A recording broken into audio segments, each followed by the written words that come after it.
Mengawali sekitar Jambi pemirsa, dalam kurun waktu sepekan ini, Polda Jambi bersama jajarannya telah berhasil menetapkan 4 orang tersangka kebakaran hutan dan lahan atau karhutla.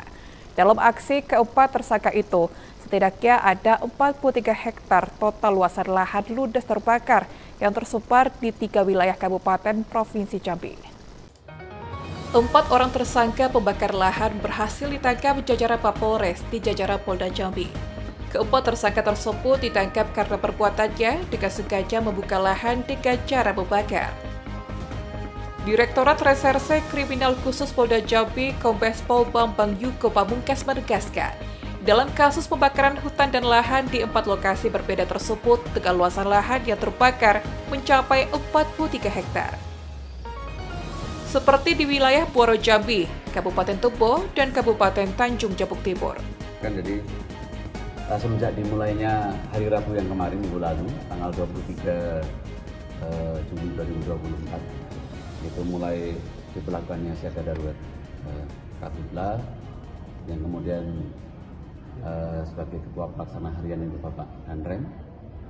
Pada mulai tempo waktu 1 minggu dari mulai tanggal 23 Juli sampai dengan hari ini, yaitu dari Satgas Gabung, utamanya dari kami dari Direktorat Kriminal Khusus Polda Jambi, di mana beserta dengan jajaran itu kita berhasil mengamankan sebanyak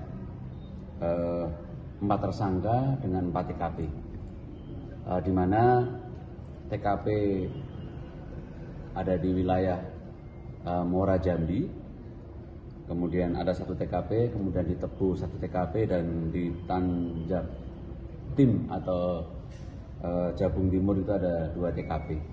Kita amankan 4 tersangka dan kemudian modus operandinya mereka membuka lahan dengan cara membakar. Jadi semua dengan ada kesengajaan mereka membakar dan kemudian kita kenakan pasal, yaitu yang jelas pasal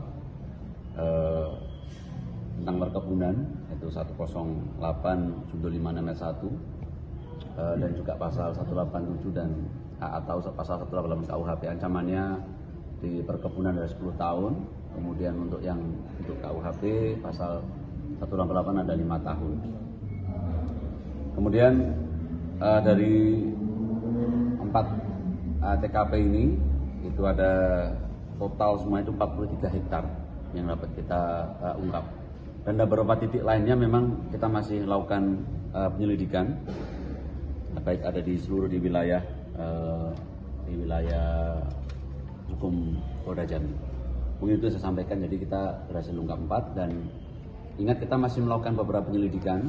Nantinya kami menghimbau kepada masyarakat maupun pelaku usaha, kita akan tetap secara tegas, apa yang disampaikan oleh Bapak Kapolda, bahwa kita akan menindak tegas terhadap siapapun, baik itu perorangan maupun pelaku usaha yang membuka lahan, yaitu dengan cara membakar sengaja. Kita akan lakukan tindakan tegas secara penegakan hukum, baik itu secara perorangan maupun nanti secara korporasi.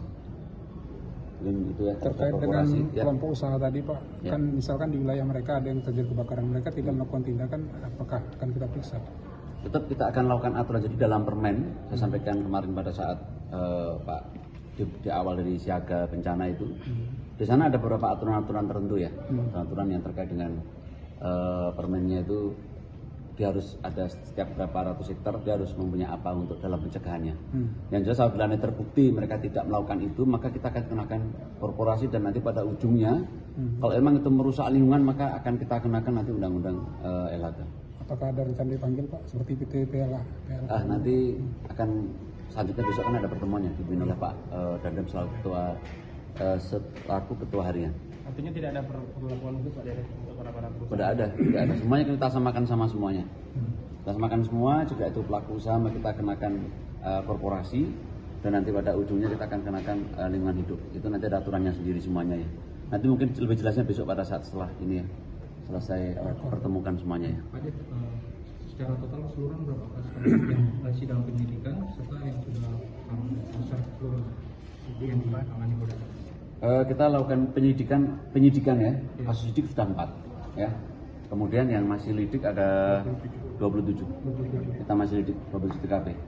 Dengan total berapa hektar? 119 ya. 119 hektar. Mungkin itu dulu ya. Kalau korporasi belum ada Pak, yang dalam selidik? Belum, korporasi belum. Nah, makanya nanti besok kita sampaikan tadi, nanti besok mungkin disampaikan oleh Pak Dandim selaku ketua pelaksana harian, besok kan dikumpulkan semuanya. Ada orang tadi ini pemilik lahan atau pekerja yang membuka lahan? Ada pemilik, ada pekerja. Nah, nanti lebih jelasnya ada di besok kita jelaskan semuanya. Mengenai pasal yang dikenakan? Pasal dikenakan Undang-Undang Kehutanan tadi 108, junto 56 ayat 1, kemudian ada pasal 187 atau 188 KUH pidana. Ancamannya kira-kira berapa? 10 tahun di Undang-Undang Kehutanan dan kemudian di setoran KUHP itu 5 tahun. Nanti kita perkenakan masing-masing beda-beda ya. Jelasnya nanti detailnya ada. Yang terbakar ini lahan masyarakat Pak ya? Atau lahan korporasi? Untuk sementara ini masih lahan masyarakat. Makanya nanti kita tegaskan besok sampai sekarang ini belum ada yang korporasi. Atas perbuatannya, keempat tersangka karhutla itu akan dikenakan pasal 108 Undang-Undang Perkebunan dengan ancaman maksimal 10 tahun penjara dan pasal 187 dan atau pasal 188 dengan ancaman maksimal 5 tahun penjara. Saat ini ada 4 kasus karhutla yang masuk tahap penyidikan dan 27 kasus masih dalam tahap penyelidikan polisi. Polisi tidak ada perlakuan khusus bagi korporasi atau pelaku usaha yang ketahuan membuka lahan dengan cara dibakar. Bila terbukti akan dilakukan penindakan tegas sesuai dengan peraturan yang ada. Halim Adrian, JEK TV, melaporkan.